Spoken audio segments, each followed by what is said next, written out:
অবস্থা। ওই ওয়াইপারটাই ওকে দিয়ে দাও, সারা ঘর মুছে দিই, কাজে কাজ হবে একটা।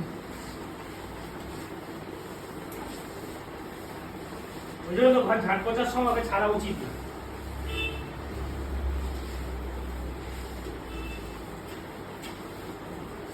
ওই যে যে জায়গাটা বসেছিল সেই জায়গাটা মুছো। মোছা হয়ে গেছে। এ বাবা, তুই এই ভিজে জায়গার উপর তুই শুয়ে পড়লি ঠান্ডা নয়? ঠান্ডা লেগে যাবে তো। আর শোবে না কেন? এত হাঁপাহাঁপি করেছে পারে, ওইটুকু তো পুচকে মাল।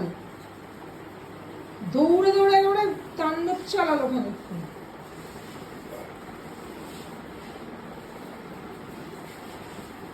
এবার শান্ত হয়ে একটু বসেছে। এটা শুধু আমার পায়ের কাছে, যেখানে আমি সেখানে না। আর এইটা শুধু নিজের স্বার্থে, যেখানে গিয়ে ডিস্টার্ব করা যায় শুধু সেখানে। এবার হাঁপিয়ে গেছে, এবার হাই তুলছে।